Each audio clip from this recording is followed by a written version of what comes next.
क्या होगा अगर मैं आपको बताऊं कि दुनिया के सबसे बड़े खेल राजनीति, पैसा, रिश्ते, सत्ता सब एक ही नियम से चलते हैं और वो नियम 2300 साल पहले लिखे जा चुके हैं। ये हैं चाणक्य की 10 सबसे खतरनाक नीतियां। खतरनाक क्योंकि ये मीठी नहीं हैं, ये सच्ची हैं।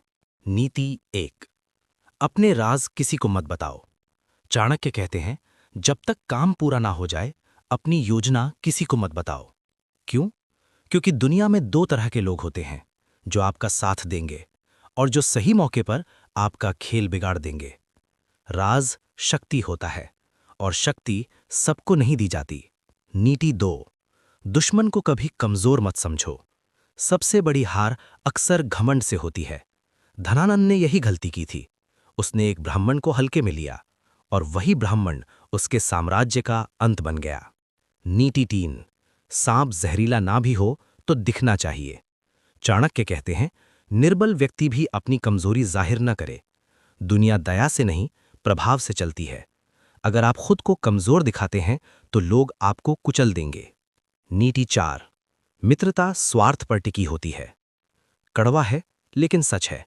चाणक्य मानते थे, जहां लाभ खत्म वहां अधिकांश संबंध भी खत्म। इसलिए आंखें बंद करके विश्वास मत करो, पहले परखो। नीति 5, मूर्ख से बहस मत करो।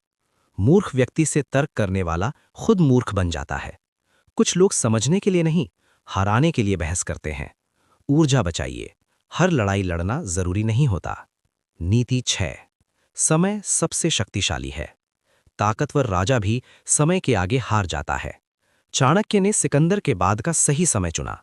जल्दबाजी नहीं की, इंतजार किया, क्योंकि सही समय पर लिया गया निर्णय इतिहास बदल देता है। नीति 7, डर को पहचानो लेकिन दिखाओ मत। हर इंसान डरता है, लेकिन जो अपने डर को छुपा लेता है वही नेता बनता है। डर दिखा दिया तो लोग आपको नियंत्रित करेंगे। नीति 8, शिक्षा सबसे बड़ा हथियार है। तलवार एक बार मारती है, ज्ञान बार बार जीतता है।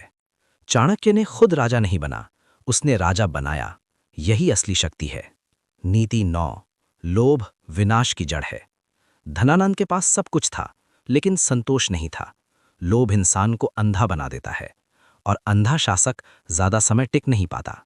नीति 10, भावनाओं से नहीं, बुद्धि से निर्णय लो। सबसे खतरनाक नीति यही है। जब भावनाएं निर्णय लेने लगती हैं तो नुकसान तय है। चाणक्य कहते हैं, जो व्यक्ति भावनाओं पर नियंत्रण पा लेता है वही असली विजेता है। अब सोचिए, अगर ये नीतियां सिर्फ किताबों तक सीमित नहीं बल्कि आज भी हर जगह लागू हैं, तो क्या हम सब किसी न किसी खेल का हिस्सा नहीं है? चाणक्य ने तलवार से कम, दिमाग से ज्यादा युद्ध जीते। वो राजा नहीं था, लेकिन राजाओं का निर्माता था।